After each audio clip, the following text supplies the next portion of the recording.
Good evening, good afternoon, whoever you find yourself in this weird, wild, wacky world of ours, and welcome to another exciting edition of Shadow of the Iron Throne.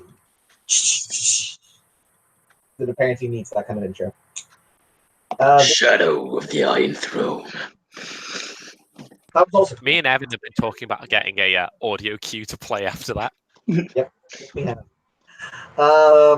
This evening's scene takes place as several members of House Gallo wend and twist their way through King's Landing in order to make their way to the shop of one Tobo Mott on the Street of Steel.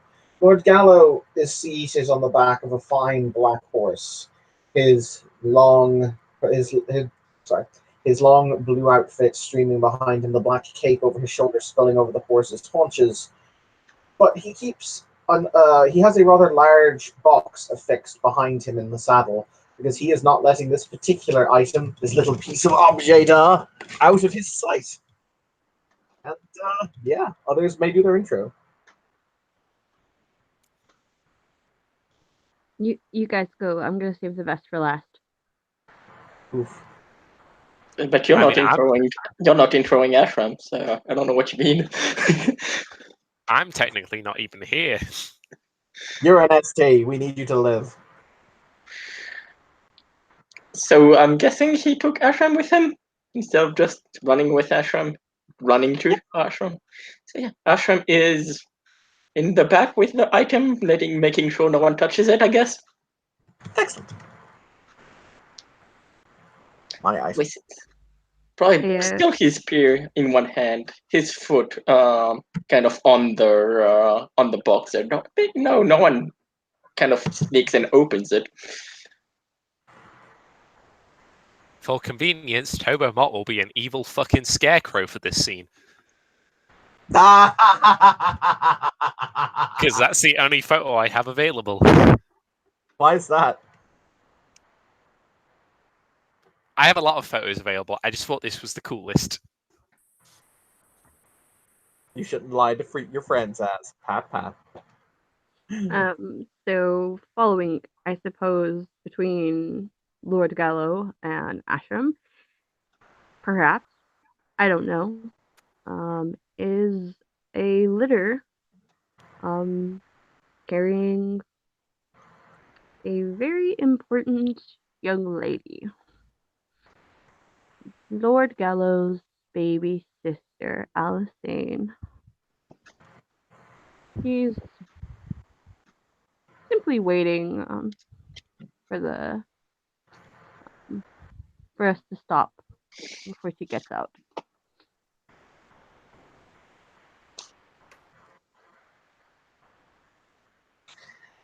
I assume the Street of Steel is still made of busy.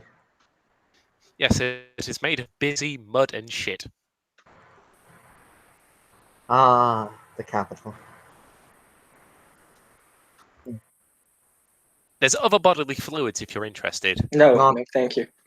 That's disgusting. I will have to go back to my bath after this is done. The But capital is disgusting. yeah, I was going to say the capital is kind of disgusting. So when they eventually get to the shop that they're looking for, Lord Gallo slides smoothly from his horse, giving the reins to one of his attendants as the litter is set down with a kind of a noise. As Ashram gets out, he'll visibly have that. Why are the streets in Westeros so fucking disgusting? Why do they smell so bad? In their defense, In this particular circumstance, people know who you are, Lord Gallo. hooray!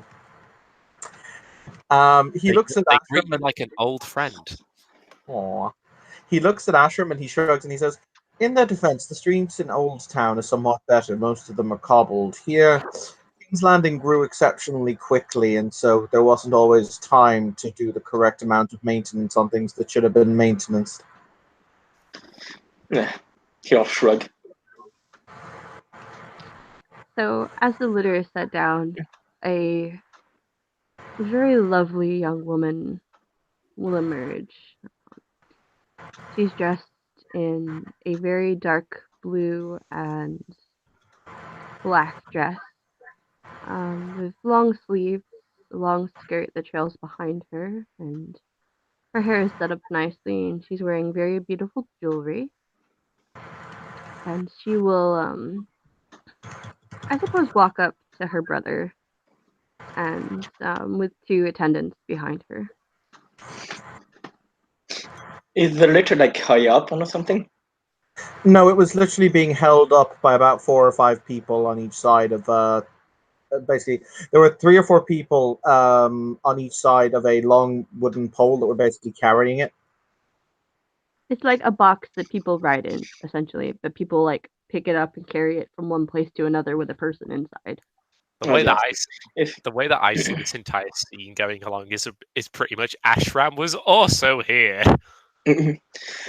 Well, if let Ashram will help the lady out with a hand, kind of gestures.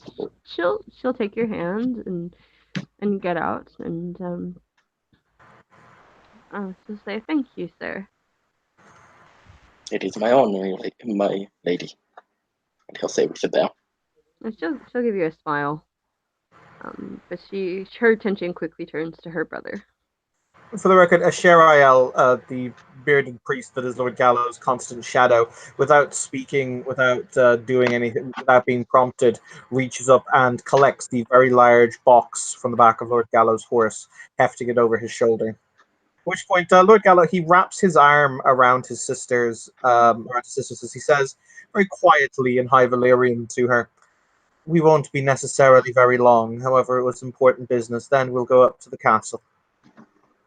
She just she'll smile and nod and say yes, of course, brother. And with that, the intrepid group will march into the shop. As you march into the shop, you see. Well, firstly, the first thing you actually experience is the rhythmic sound of the hammer hitting the anvil, a sound of tunk funk, tunk funk, tunk funk, and this sound over and over as the metal is worked. Probably by a face that most of you recognize, but we shan't dwell on that. "You, boy, where is your master?" You actually can see the master, who seems to be locked in conversation with another individual. Side-eye. "I don't know him." Side-eye. You may roll a status check to know who this person is. Oof. As both myself and my sister look at our hilarious dice pools. I'm actually gonna need Evan. Like I can't go to Discord to roll because I'm on my phone and the call will drop. Yep, I'll roll it for you. Please. Just 2 seconds. Thank you. Ooh, because she has reputation, which means she gets to roll more dice. Actually, what does reputation do? As status, is reputation knowing other people's reputation, or is it something else? I haven't got the rulebook open. I do believe that is the case, to be honest.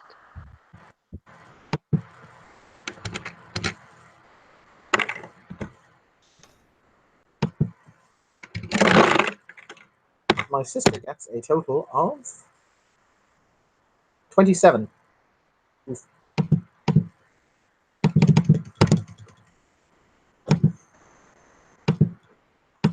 Good night. I'm just going to add, if you were expecting a professionally run game, you've joined the wrong venue. That's okay. Go on.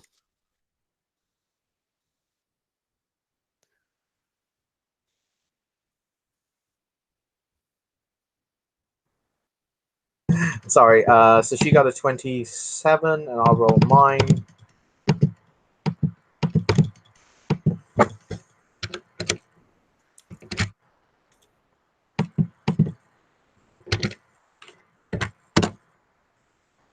Uh, 27 and an 18 and a 6.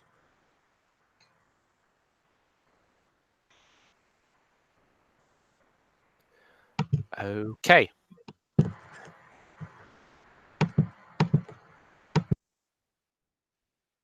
I'm just recalling it's -3 per level of status, isn't it? Yes. In which case, if I recall, you have all passed.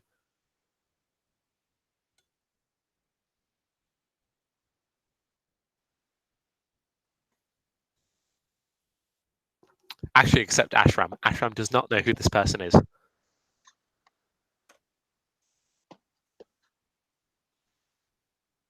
For those of you who do know who this individual is, this is Celador Sarwick. He is the Lord of House Sarwick at the current moment.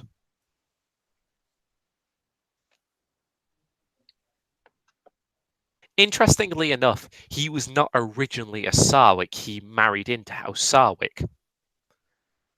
Mm-hmm. Poison. So what do we know about him other than the Tell us of these Sarwicks that you speak of. yes. You know, the Sarwicks are a relatively prominent house within the Westerlands. Ooh, friendos. House Gala, this is one of the few houses you would consider your peers. Ah, lovely. I see. Now, the weird thing is, they did not make their announcement that they were coming to the capital at all. Peculiar. So Lord Gallo, still with his sister's arm wrapped in his, and with Ashram and Ashrael following along, we'll walk towards the master. He'll bow and he'll say, "My Lord Sarwick, we didn't think to see you at the tourney." Ah, Lord Gallo. It's been a while. Are you faring well? Oh, as well as ever, as well as ever. And yourself, sir? I'm doing as well as this is. You watch as Celador actually raises a cane, and it's at this point you realise that, yeah, he is walking with a cane. Where are my manners? Allow me to introduce you to my sister, Alisane. I do not believe that you two have had the pleasure. Alisane will actually give him a curtsy, and while she's curtsying, she will look up at him. My lord, it's a pleasure to make your acquaintance. I must say, my lady, you are the biggest beauty of all the Westerlands. He takes your hand and he goes to plant a light kiss upon your knuckle. I will allow him to do so. It would be rude not to. We didn't mean to interrupt your business with the Master Armorer. My apologies, Lord Sarwick. No, I was just speaking with the Lord Master of just a few questions I had of his service. I must say, I believe he's known to reforge Valyrian steel, a talent that is not well known within our kingdom at least.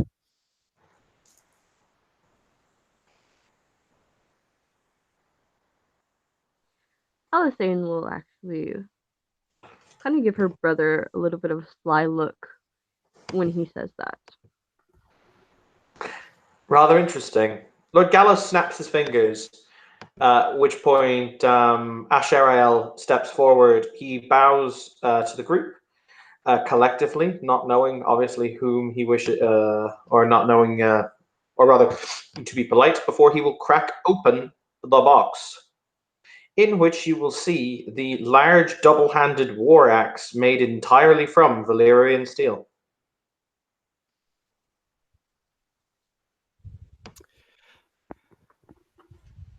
Suffice to say, Tobomar is himself a little bit lost for words, though you notice that Celador Sarwick is a little bit he seems to be very much infatuated by the item. A smile creeping across his face. Ah. What a fine prize you found yourself upon, Lord Gallo. Quite. So, Master Mott, We were wondering. We wish this weapon to be reforged, as an axe sends a message that the individual to whom I am serving as proxy in this matter would not wish to send. Something more akin to a noble sword, perhaps. We were wondering if you are indeed the armorer to make such an item.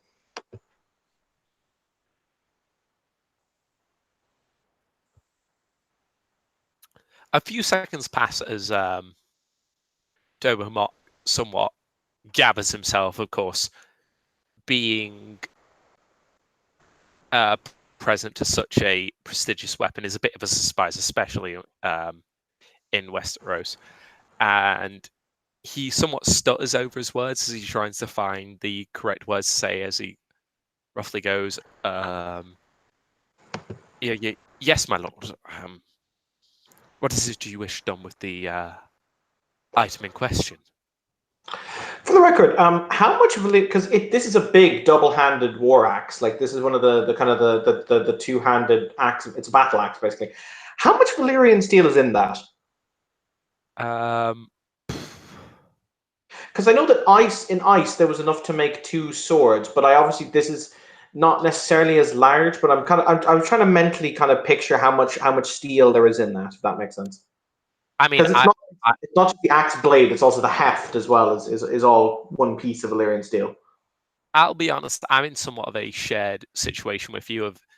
It's quite hard to guess, and as much I particularly do not want to bother with volumetric mathematics or whatever, I'm going to just take the guess about you could probably get at least a bastard sword out of this. Mm-hmm. Mm-hmm.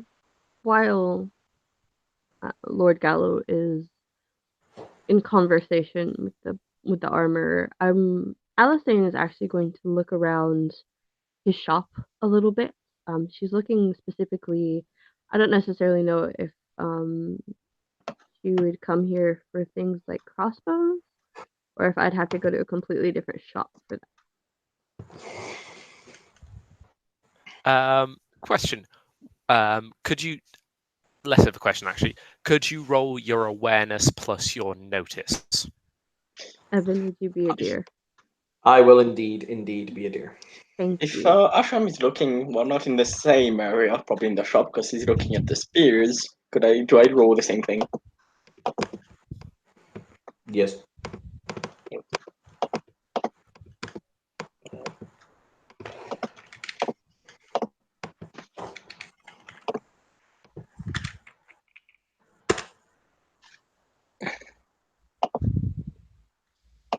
Actually, hang on. I rolled one too few dice there.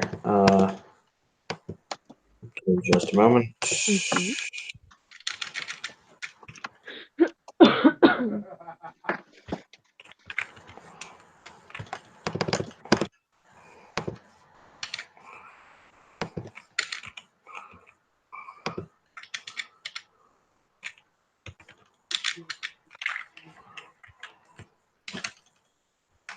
Okay, so in total, she has a 15. My apologies, because I fucked that one up. And Ashram has a 14, so 14 and a 15. Okay, from those of you that have actually been many, I would say each of you has been in the presence of King Robert Baratheon in your time. You notice that the blacksmith's apprentice in question seems to resemble much the likeness of the king during his younger years. Make a mental note of that. Almost surprisingly so.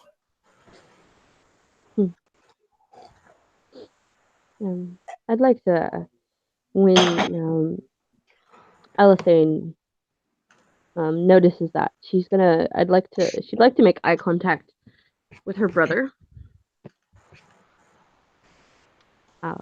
and look at the apprentice, and then look back at her brother. Lord Gallo will simply nod once, kind of confirming your suspicion, because he's already met the boy. And she's actually gonna go back and look at the crossbows. But while she's looking at the crossbows, she keeps kind of looking back at Lord Selwick, Selwyn, Selwick, the other guy in the shop. We would be most anxious, Master Mott, to have this made into a suitable blade. And he leans in and he says, needless to say, if you were to place a golden lion on the pommel, my paymaster would be very pleased.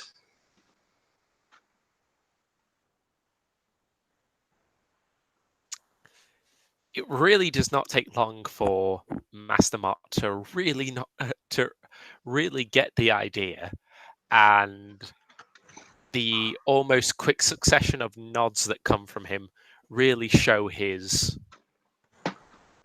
anxiousness of the task that he's just realized has been placed before him. Wonderful. Of course, I'm sure this will be my finest work yet. Wonderful. Whatever bills you have for the matter, send them to me. I will quite happily see to it that they're paid.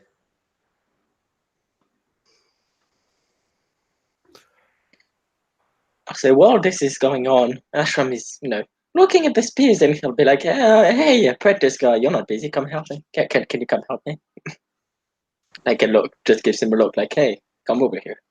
I mean, you probably. Gendry will go to put down his hammer as he somewhat, not quite comfortably, he doesn't seem confident in his ability. Well, or at least he doesn't seem comfortable in his position to deal with customers, at least. Yes, my lord.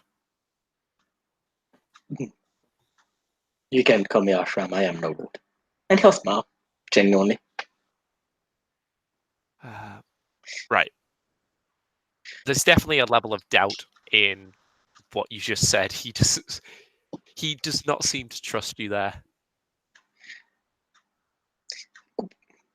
What is your name, may I ask?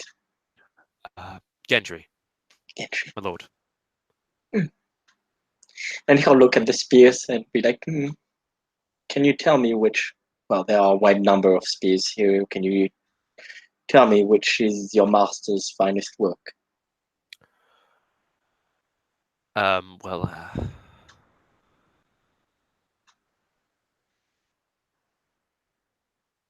I mean, spears are a bit of an interesting point, but probably this one. It's handles best in hand. It's light, I suppose. And it works. He'll kind of look at it and are we allowed pick it up properly if he's allowed? I'm not sure how much you're allowed to do without buying the weapon. Well, Gendry ain't gonna fucking stop you. Okay. So yeah, he'll kind of pick it up. Test it in his hand. As far as balancing of spears goes, the actual head of the spear is very well done, but the actual haft of it, bit thick in the hand, bit heavy, could be better. Have you made any of these weapons here? As he looks at the spears. The one you're handling, I forged the head of it. Don't know anything about working wood myself, so haft, whatever. Not really familiar with that work. The blade is very fine. You are gifted. Thank you, my lord. Thank you, Gendry. And he'll put there. What is the price on it?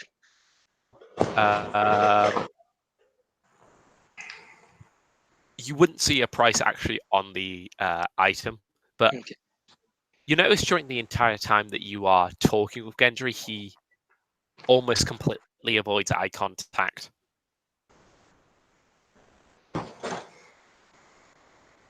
Are you okay, Gentry? You seem to. Never mind. How much is this spear?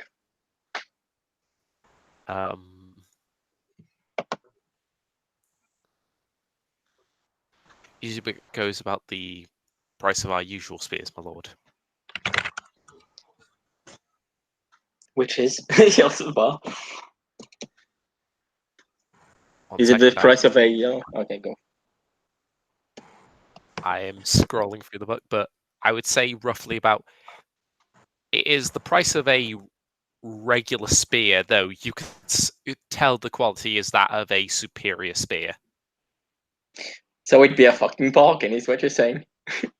Yes, it is relatively cheap for how good it actually is.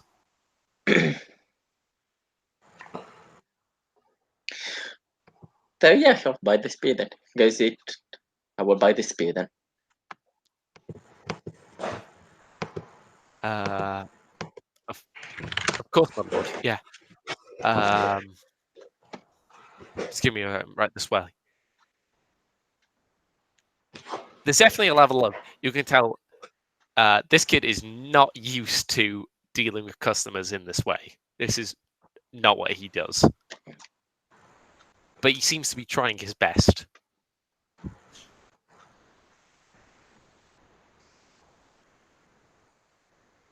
So it's, if I remember well, the spear is 10 silver stag. No wait, it's 100. No wait, that's the frog spear. It might be more.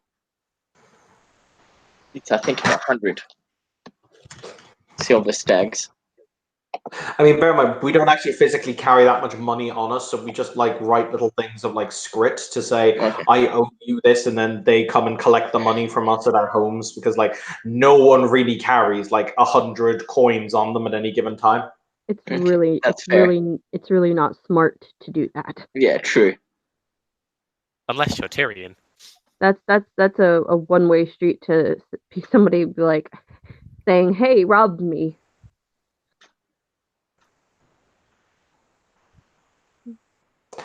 But yeah, Lord Gallo finishes his agreement with Tobo Mart, at which point he has Ashael hand him the box, and he says, "Needless to say, if this box is tampered with or if the contents are removed from this premises, and if my patron does not receive his item, you will be having a conversation with him, not with me."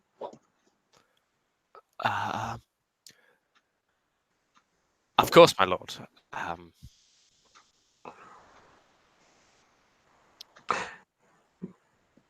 The item will be handled with the highest security that we can possibly sort. Good. Good. No, it is 50 silver stags. So yeah, she'll give give a OU of 50, and we can say they have some coins on them, right? I mean, yeah, like we don't walk around with no cash on us, but like we don't walk around with like, as I said, coin bags bulging with monies. And he'll give Unless you're Rylan Gallo, who's giving money to the poor. That happened one time.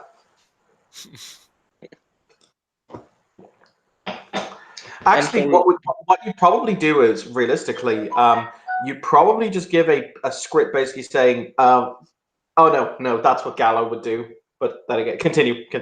Because how I pay my bills is I basically go, "I owe you this from the Iron Bank of Bravos. You can take this to their offices in King's Landing and have them give you X amount." Because I have a bank account.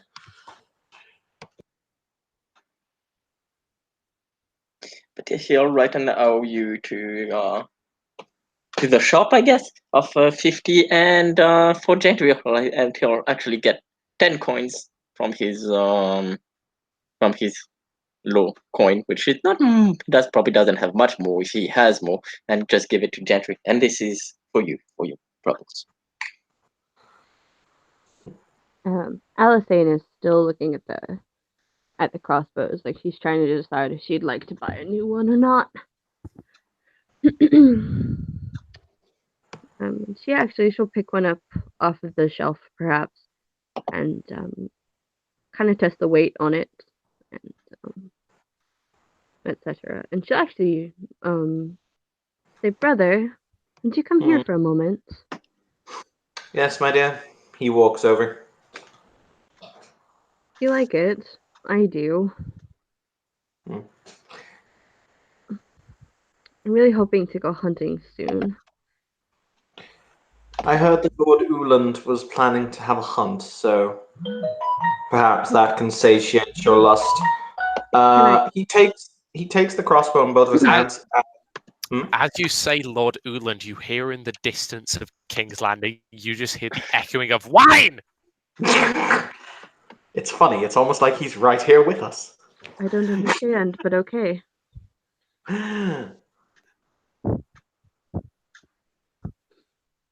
Anyways, what does Ryland do with the crossbow?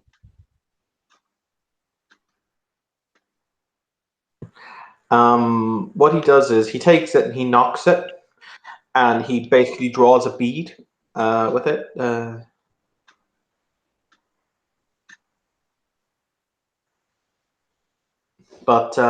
He basically takes bead, and he's gonna fire. He's gonna load a bolt. He's gonna fire. At who? Beg your pardon? No, I was joking. I said at who. For levity's purposes,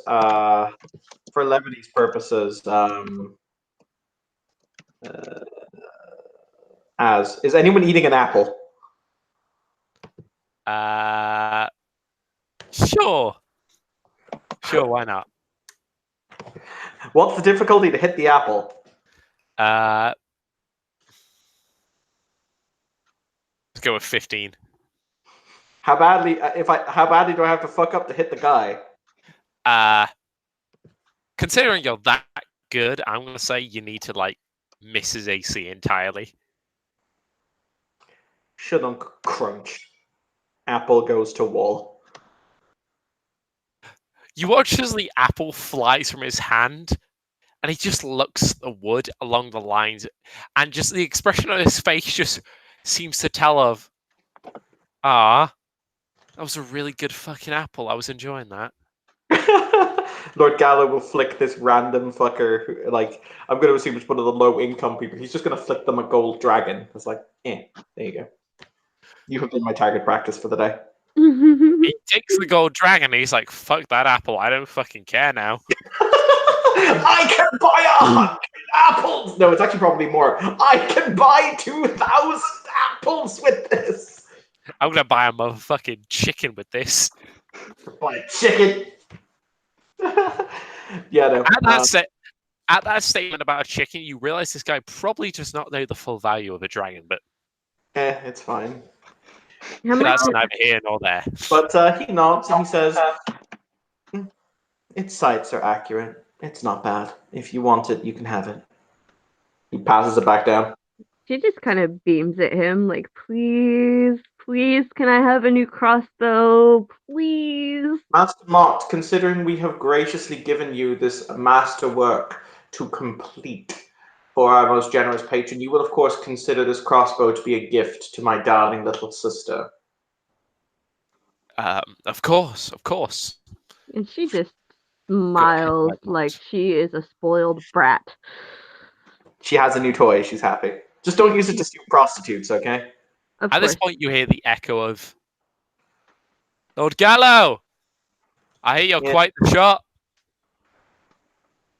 Oh, he casually turns on his heel. And who would know? You watch as you would recognize this fellow as he walks with a makeshift cane for the meantime, but you recognize the individual that you would recognize as Sir Darren Rivenholt, Lord Commander of Lord Coldwind's Household Guard. He was at the melee, wasn't he?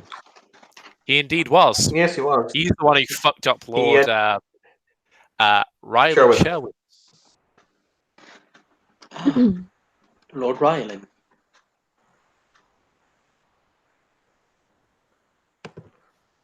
Brother, who is this? You can actually see, a Sherael just lean in and whisper who the fuck he is, because Lord Ryland has no idea. Just like, oh, indeed, Sir Rivenholt. I am one of the best shots in the Seven Kingdoms. I very rarely miss. Allow me to introduce my sister, the Lady Adeline. Sorry, Funny continue. enough, Sir Darren Rivenholt actually has a higher status than the rest of his house. I'm still playing it like he had no idea who he is. My God. But he will say, "This is my sister, the Lady Alyssane." Sir. And she'll curtsy again and look up at him. And she's not she doesn't bow her head. You guys will actually notice that the dress that she's wearing does kind of push her bosom up moderately. So there is a fair amount of cleavage. She is actually like kind of top heavy. But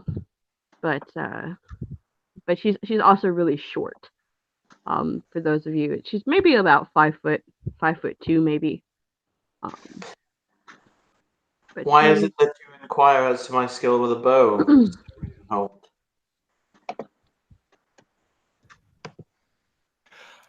I've heard you've signed up to take part in the archery. Nonsense. I've signed up to win the archery contest. I'm sure you will, my lord. I'm sure you will. Alyssane just smiles at her brother when he says that. I've said to Lord Caldwin if he wants to make certain coin, he knows who to back. Will you be competing in the archery, Lord Ryan? What's it? This family? Sir Rivenholt. Sir Rivenholt. I've a talent for archery, though it isn't my best skill. I'm better with a long sword than anything else. Indeed, as Lord Sherwin's ribs can attest. And from what I heard, Lord Uland felt himself, and Lord Uland hardly feels anything these days.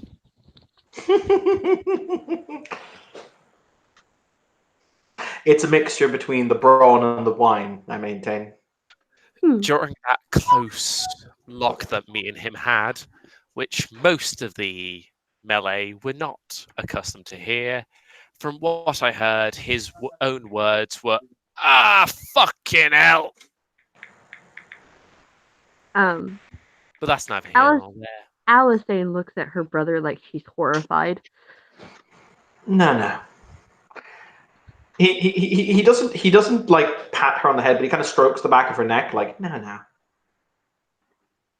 Just to clarify, Sir Darren Rivenholt is just 6'3" of muscle. That is all he is. Such language, gentlemen. My lord, sir. Oh, sorry, I apologize, my lady. My house aren't quite known for their etiquette. I can see that. Was simply I hope surprised. I didn't cause offense. No, I don't believe that you did. It was simply came as a surprise to me. I was not expecting. No offense has been caused, I assure you. Good night. However, once again, considering we have heard such negative things from the Westerlands recently, in particular from Lord Craighall, we must say that it was only fitting that the Iron Islander met the flat of his back. Well, from our own personal experience, he deserved worse. If you say so. You should hear what Lord Caldwin has to say about Lord Sherwin himself. I have, very loudly, at 4 a.m. Certainly, the Seven would not approve of the way he speaks of them. Fortunately, I'm not a Septon. Nor Unfortunately, very, neither have I. Neither am I. nor very pious, are you, brother? That depends on which day of the week it is. This is It also depends on who's looking. true. They have a saying in the very Far East, Hajia Sheikh Madar in Shihama. In the end, all gods look the same when your heart stops beating.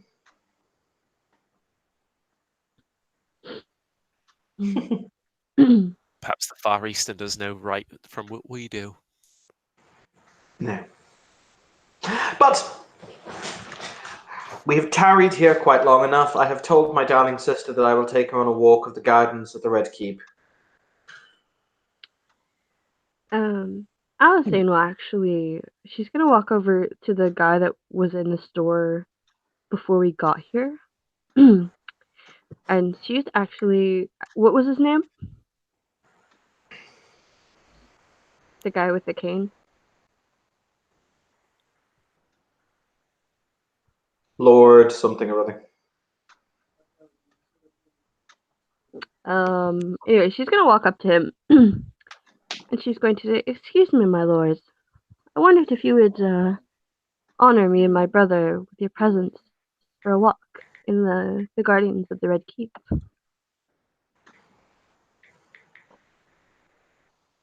Oh, I assume you mean Lord Sarwick. Yes. Lord Sarwick would bow his head very politely, but would say, "I am sorry, my lady, but my leg isn't what it used to be." I do understand. Perhaps you'll have to sup with us at some point in the future. Certainly, I'm only in the capital for a very short time. Ah, well. Perhaps we can So- make that very short time very pleasant while you're here. So you're not actually here for the tournament, Lord Sarwick. Could you repeat that? You cut out. He said, so you're not actually here for the tournament, Lord Sarwick. Of course not. If I was here for too long with the leg that I have, well, my Well, sister-in-law would surely kill me. oh, well. Again, should you wish to sup with us, I do believe my brother would allow it. The offer has certainly been taken in mind, my lady. I would very much appreciate it. And she does extend her hand for him to kiss it again. He accepts it, and he would. And so she'll curtsy a little bit and smile and return to her brother. They're Guardians of the Red Keep, you say? I have never And- seen. I have never seen. I have heard about it. Oh, Well, Ashram, you should well, join us. You're They're going to lovely. you're going to see it today, my boy. Anyway, shall we? We have yes. our business here, is I think, done. Yes, brother, I do believe we shall. As you're about to go, you would hear just Sir Rivenholt just call up, just saying, "Did you say we're going to have a walk in the Royal Gardens?" Yes, Sir Ivanhoe. Well, you might walk into a pleasant surprise. Sir Oh. Jamie is up and walking once again. Ah, Ah, How is his eye? Sir Jamie.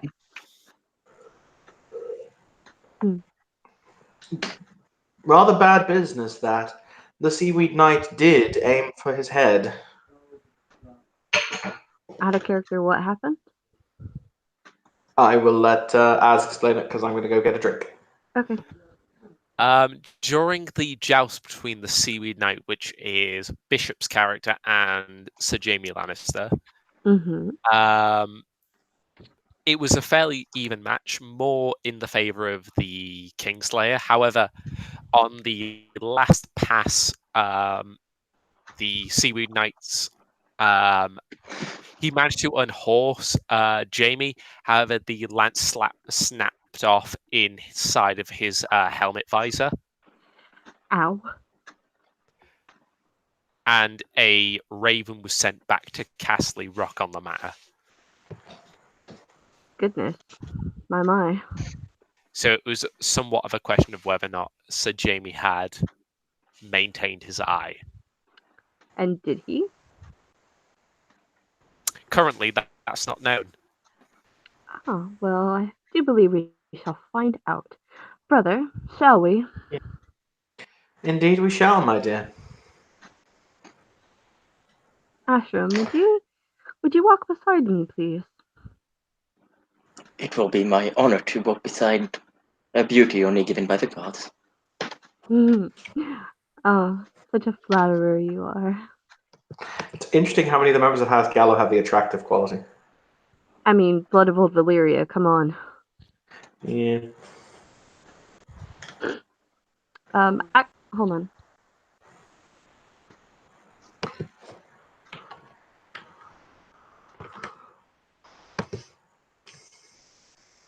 Sorry, I have a doctor's appointment tomorrow, and my boyfriend wanted to know what time we had to be there. What time do you have to be there? I have to be there at 3:25. In the afternoon, right? Yep, in the afternoon. So I'll be gone probably most of the afternoon tomorrow. Anyway, 3:25 in the morning would be absolutely horrifying. I would be awake then, potentially. I've barely gone to bed by then. So do we want to continue the scene into the gardens, or do we want to cut it here? I say let's go with it. Talk with Jaime Lannister. That's a I mean, yeah, I'm down for that. I'll say out of character, just to know how bad is what's his name fucked up? The one that Ashram fucked up.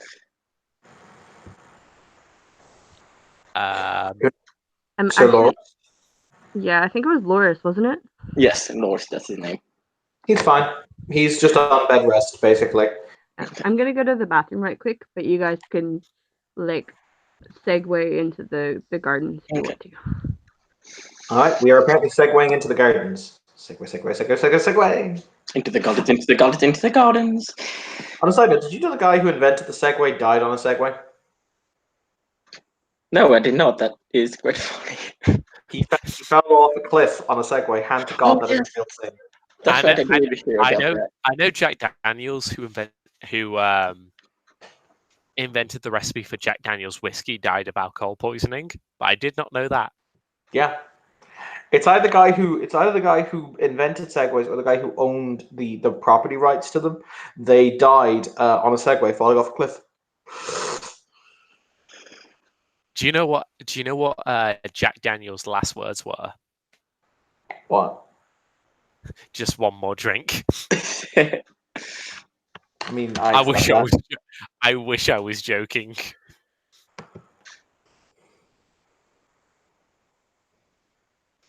Anyways, segue into the gardens. Segway. There we go.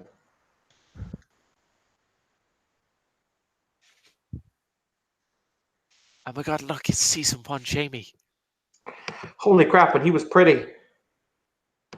When he had 2 hands. So yes, we will make our way into the gardens of the Red Keep. With the level of derailment we've had, how long is he going to hold those hands, I wonder? That is...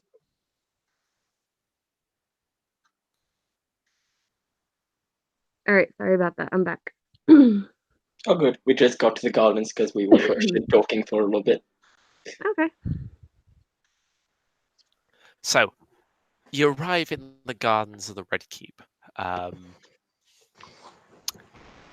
Of course, passing a certain level of security, though, upon realizing who you were, most of them, emphasis on most of them allowed you pass, with a few at least requiring some identification, because there's a level of them who just simply don't know anyone beyond the great houses of the world. Unless your name ends in Stark or Arryn or Lannister, they're not letting you through.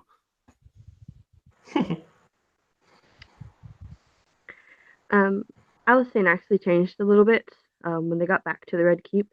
Her hair is down now, but it's still really nice looking. She has really long hair. Like, it touches her ass, maybe a little bit lower. It's probably as long as Cersei's hair. As you enter the Red Keep, there's something you hear before you see it.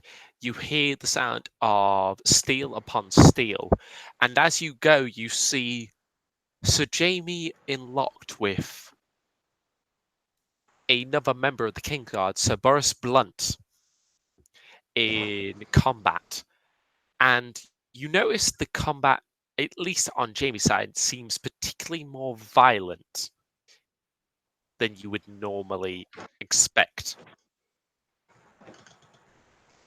Which seems to end with, at least, Sir Jaime using his crossguard to rather viciously punch Sir Boris in the side of the face with.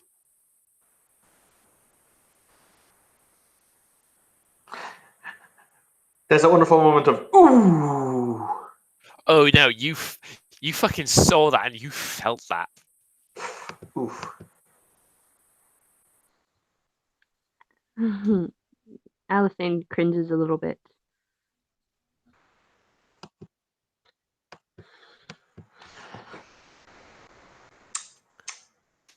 You watch Sir Boris kind of stumbles over and he goes and spits out like what you imagine is probably some of his front teeth or such. Just looks down. That is deeply unfortunate. Indeed, that certainly is. I don't think it's anything milk with a poppy can't fix. So Lord Gallo, he's sitting on a wall. He's sitting, that kind of cross-legged. So he's got his legs underneath him. I'm going to say that Ashlyn has found a large power saw that they are currently standing under, because God knows we're really pale and sunburn is real. So you're all very pale sitting next to Ashram. Yes. So he currently has a small cup in his hands, and he is sipping cool milk with honey, just waiting until Jaime is done beating the ever-loving shit out of this poor man. Alicent's probably drinking watered down wine. You watch as Jaime hands off his sword to someone or another, someone that's just unimportant. Someone who should roughly expect never be mentioned in this story again. What's that, sorry? You watch as Jaime hands off his sword to someone who you imagine will never be mentioned in this story again. Oh, yeah. This is But, his final well done, Sir Jaime. A wonderful strike. Not really. Sir Boris is not exactly known for his fighting prowess. You take it almost Sir Jaime enters this intrigue with a level of bitterness. A level of almost agitated want to be involved with something, which you can probably imagine is the joust. Most unfortunate affair with Sir Baron unsportsmanly, if you ask me. I see how is his eye. Ah, yes, the Seaweed Knight, someone who was not known until he arrived in the capital. Funny that, don't you think? Yeah, actually, I was going to say, Nelson raised a good question. How is his eye? You would notice he seems to be mostly fine. Indeed. You notice along his brow, he seems to have a rather nasty cut, though nothing that would leave scars. Unfortunate, but then again, these hedge knights do tend to drift in just when there's a tournament to win some ready cash in hand. Yes, My apologies. It is very few those hedge knights receive funding from someone of such prestigious position.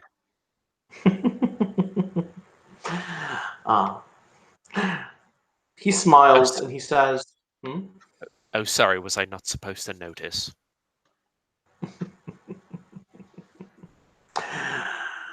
My. Well, ultimately, you're correct. I am the patron to Sir Baranon. However, frankly, I did not expect him to have such ungentlemanly behaviour when it came to the jousting field. Oh, no. I'm not blaming you for it. I've seen his talents on the field. He's not exactly someone you would dismiss. He's someone who rises high in this world. He knows what he's doing and he does it well. Quite so. That he does.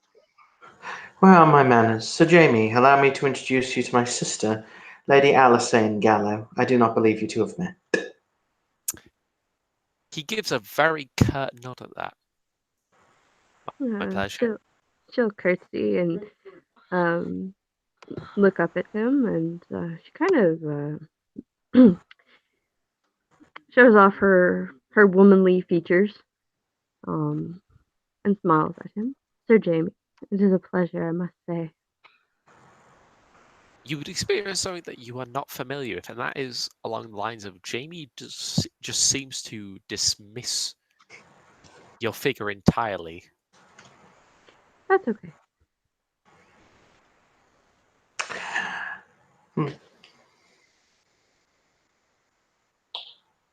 I said that you should probably be made aware that I have been in communication with, and that your father will be coming to King's Landing shortly, if he has not told you so already. I have received a raven.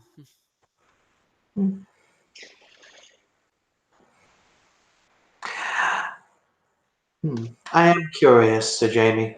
He leans forward, and once again, he's smiling when he says this. So there's but he says, "You don't bear my property any ill will after his victory, do you?" Nothing that I would like to make public. He'll be fine. I'm Good. sure. I've invested quite a substantial amount in him, and once again, as you are the son of my honoured liege lord, if you wish him, well, you have only but to ask.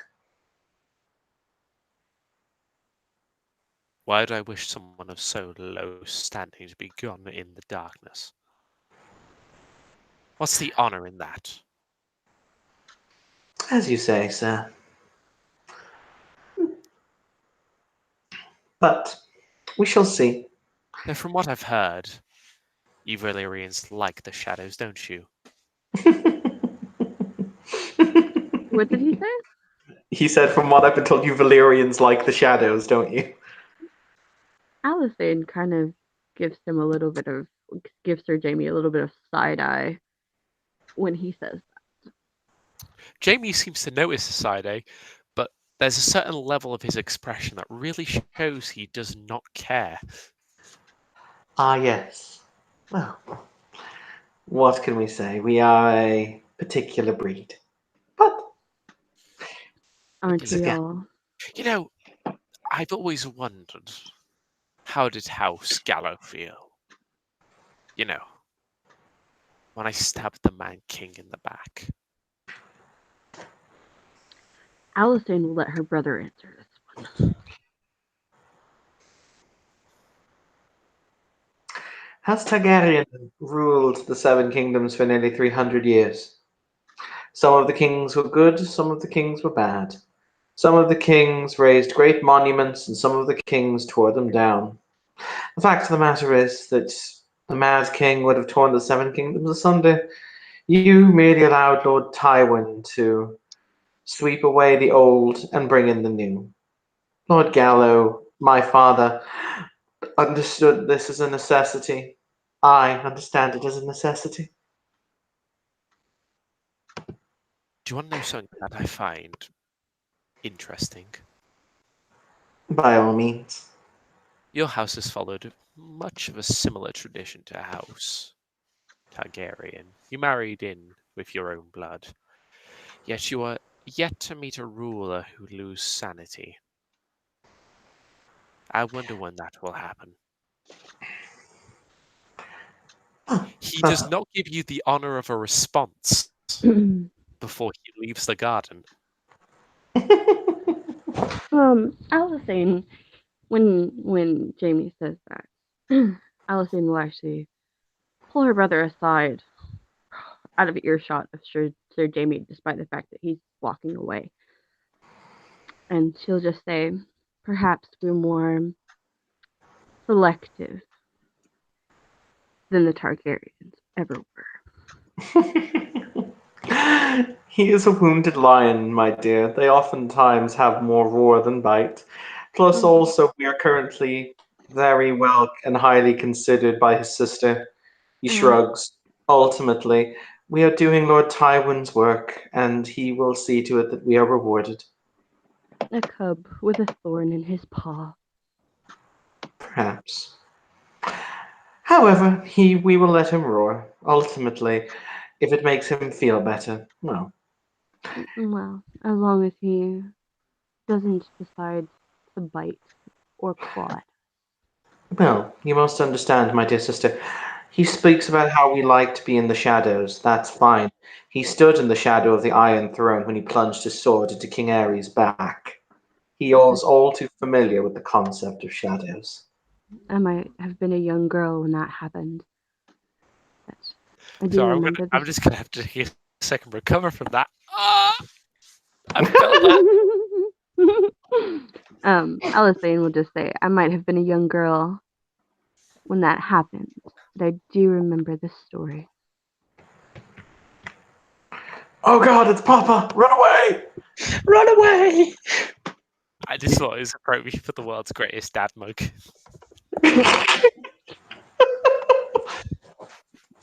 But yeah, I mean, if you're happy with that, Az, we can leave it there. We can. If that's all you wish to do. Cool. Thank you, players, for playing. Thank you, watchers, for watching. This has been another scene in Shadow of the Iron Throne.